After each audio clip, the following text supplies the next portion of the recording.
Arthur Bell and Robert Bell. and Robert Bell. We're sitting around a table at our home, and we're going to discuss the good old days that we had growing up in Kerrville, Texas.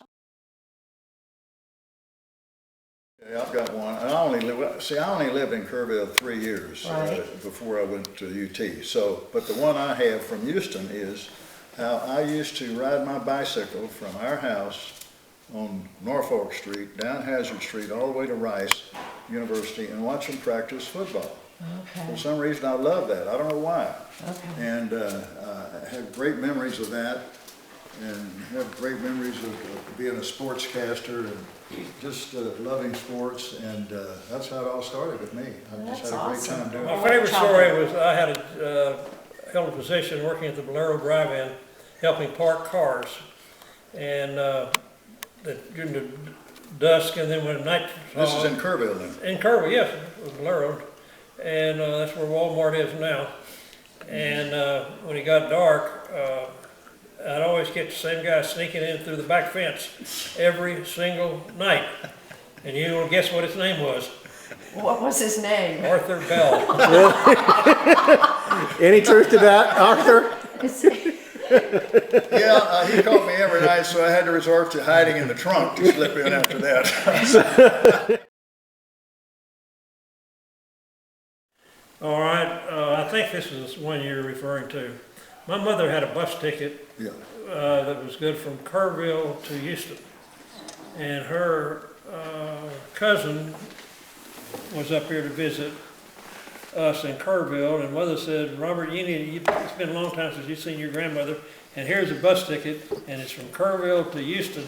But I've already talked to the people here, and they say you can use that ticket from Houston to Kerrville. Mother, are you sure? I don't want to go. Yes, you're going to go. You must go. So we drove down to Houston, and I spent a couple of nights with grandmother, and she took me down to the bus station to get on the bus to come back to Kerrville. When I presented my ticket, and they wouldn't take the ticket from Kerrville to Houston, I had to have a Houston to Kerrville ticket. So I walked out of the bus station. Did you argue with them or try to talk them into it? Oh yeah, but they wouldn't listen. So I caught a bus out to the city limits on the Katy Highway. A city bus? In Houston. City bus. Katy Highway. First car that came along was a guy in a brand new Cadillac Coupe de Ville. And I said, man, I sure am glad you picked me up. He said, where are you going? I said, well, I'm going to Kerrville. I said, you're kidding, I'm going to Bandura. I said, oh, super, you let me off in San Antonio, and I can catch a bus out to the Fredericksburg Highway. I'll be home in an hour. So about 10 minutes later, he said, I've been thinking about this. I'll just take you to Kerrville. I can turn off at Austin and take you to Kerrville and let you off at the bus station. And that's what I did. I got there 2 hours before the bus that was there, and I had Due to arrive? Did I what? 2 hours before the bus was due to arrive? Yes. Yes. Right Wow. there. I beat the bus by 2 hours, Wow. and I still had my bus ticket. I still have a ticket. Yeah. So I hung around the bus station for a couple of hours. Daddy picked me up and took me home and said the bus trip was fine. Well, the next day I cashed the bus ticket in. How much did you get for it, Robert? Probably $7 or $8. But the reason Now, can I ask a question? Was Grandmother Bell ever made aware of this? No one was ever made aware. not until now, because the reason he hung around the bus station for 2 hours, he got there early. He didn't want anybody to know how he got there. Sure, I get He it. wanted to make him think he rode the bus and got there when the bus got there. So And I got a $7 refund on the ticket. Do you recall what you did with the money? Yeah, what would you do with that big windfall? Since then. What did I do with that windfall? Uh-huh. I put it in church donation.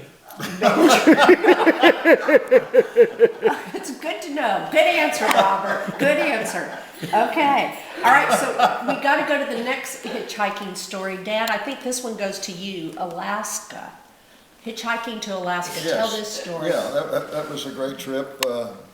We were having a Sunday dinner one time, and I had to excuse myself and get up because I had planned to hitchhike to Alaska. So I just disappeared right from the dining room table That's correct, on Sunday. on Sunday.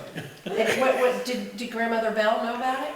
No. So I went out to the highway and started hitchhiking. By yourself? By myself, yeah. And got all the way to California and got stuck there for a while. Had to spend the night on the side of the road. And finally got another ride going north through the state of Washington. And then I got stuck there for a while. And then I finally got a ride all the way up to Anchorage, Alaska from there. And spent a couple of nights, and I'll never forget, it was called the Palace Hotel in Anchorage, Alaska. It's probably still there. And had a good time, and then I turned around and started hitchhiking back. I just really wanted to see if I could make it. So I hitchhiked. I bought a suit. I bought a used suit so I'd get picked up quicker. In Alaska? That was before, yeah. I was wearing a So- suit and tie on the side of the road. So somebody would pick me up. And did they? I have more credibility looking that way. Yeah, that kept me from being stuck. So I made it all the way down to the desert in Arizona, and I really got stuck. I had this suit and I was sweating. I was about to die. It was so hot. And that's when I had to break down and call for money from home because I just couldn't get any further. I spent about 3 days on the side of the road with 100 degrees temperature. And how'd that conversation go? Yeah, was that the first time you talked to Grandmother Bell? Yeah.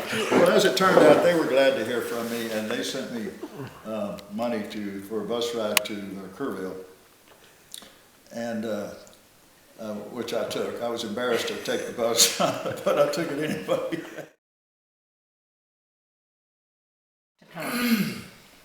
Okay, yeah, music was an elective, but all the football players were in there because it was a snap course. You're familiar with those, aren't you, Robert? Can you take Bible? Vaguely, yes. That's a story in itself. Okay, let's stick to the music story. Okay, but this guy, he was a nice guy. He was a good choir director and everything. He had a good sense of humor. But the football team, we decided that we were going to gang up on this guy and throw him out the window. Why? I cannot recall why. Can you, Robert? I know No, you I know the wasn't story. that- I wasn't I that know close. you know the story, but there was some reason that he was so strict and made you actually sing and sound good, and that completely rubbed all the football team the wrong way. Did you throw him out the window? No, what happened is we all ganged up on him, picked him up, and hung him out the window. Which is worse than being thrown out of the window.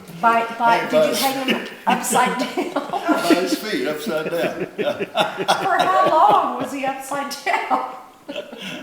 About 5 minutes, just before the fire department got there. Well, I was taking vocational agriculture first and second period and third period. I think I had another course, but anyway, I went during a study to the grass story at the Kerrville State Park. I found a grass snake about this long, and I caught it by its head and rolled it, wrapped the rest of it around my forearm, and I put my shirt around it so nobody saw it. And then And it just stayed there? It stayed there in your, snake is in my hand, yes. And I had English for third period, and that was Mrs. Hardy, and Mrs. Hardy and Mrs. Bell were very, very, very close friends. So I walked in the classroom and said, Miss Hardy, look what I found, and pointed the arm out, and the snake stuck his tongue out a couple of times. She screamed so loud, I had to slide out the fire escape. Get out of class. But the other thing I remembered is I had a 34 Ford with a rumble seat that I bought from Ed Richardson's brother, who worked for the telephone company. What was his name? Ed Richardson's brother. Was it Bobby? Bobby Richardson, yeah. And he that said it? it was the fastest car in town. So, and this is a 34 Ford with a rumble seat. I probably bought it for $100. I don't know what it was, but at any rate, for gas, we would go around to the different gas stations and just drain out the gas that was already in the. So after 5 or 6 stops, we'd end up with a gallon of gas. The gas was already in the hose.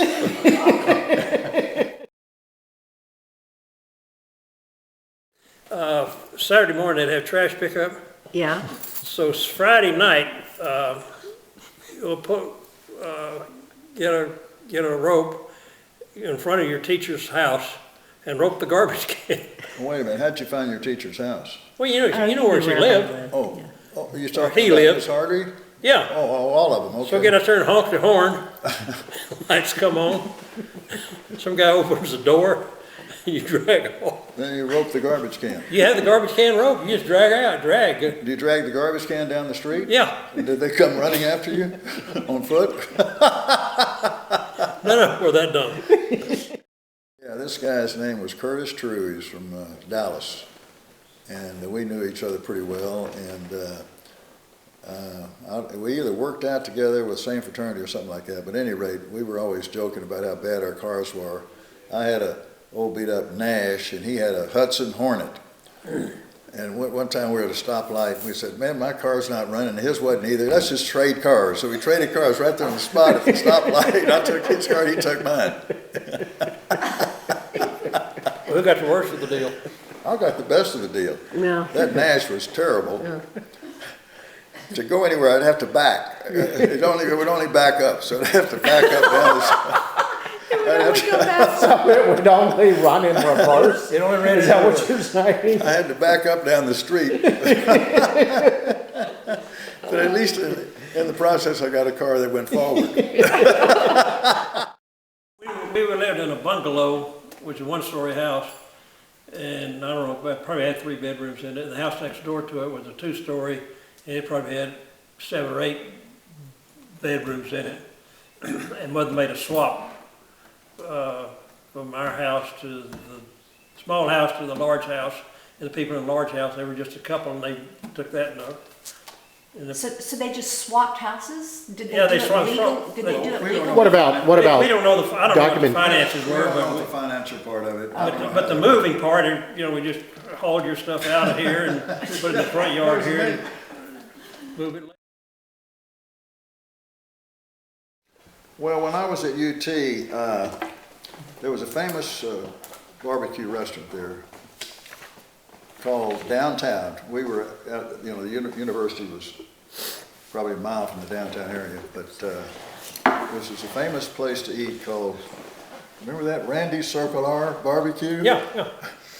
And they would advertise that if you could eat a 72-ounce steak and the sides in 1 hour, you'd get it free. Otherwise, you have to pay $75. Whoa. So That's a lot of money So- back then. How big is 72 ounces? I mean, it's like a roast. Wow. It's like a roast. So we fasted 2 or 3 days. My friend Ned Morris was with me. We fasted.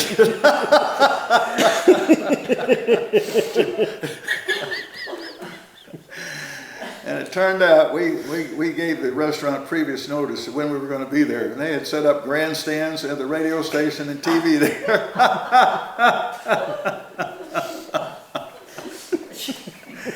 And I had no other choice but eat the whole thing because I didn't have any money. So I made about 6 trips to the restroom to unload my plate.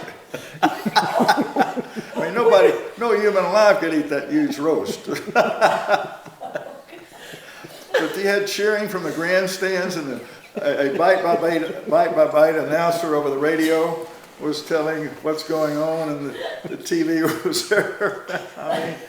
I mean, it was a big deal. It was a big deal. It was known all over town. And sure enough, after about just short of an hour, I'd finished everything. And I didn't eat for about a week almost after that. The top of the Blue Bonnet Hotel during the Christmas season played Christmas carols. and they were not very good in shape to start with. So we wanted to see if we could jazz it up, so I walked up to the top of the Blue Bonnet and saw how the situation was and how the recorder was and the speakers were. And I went home and talked to some other people and got a rock and roll record. A record, like A record, yeah, an it was a record, album? a record player. Okay, I got one playing rock and roll. So I had to go up there and they had 4 or 5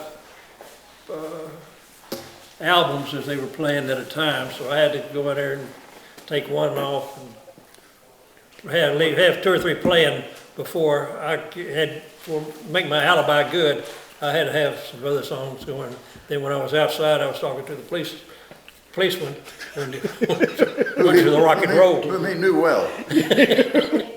and you were actually talking to a police officer outside when the rock and roll music came on? Absolutely. And what was his reaction? So you were the least, He was shocked. He was shocked? Yeah, and so I said, man, what in the world's going on? you were scot-free. So you never got, you never got caught? No.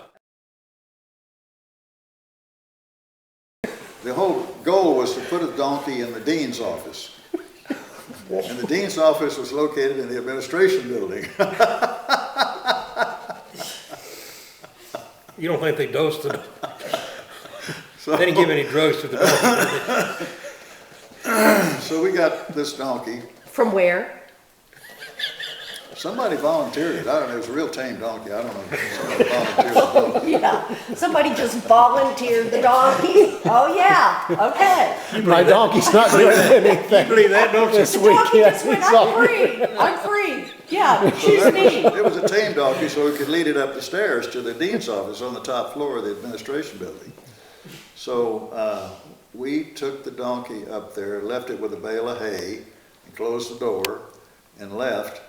And that was the talk of the town for at least a month, about a donkey being in the dean's office. And they launched an investigation and never did find out who did it. Oh, my gosh. So what did the dean find when he went into his It was a office? huge mess.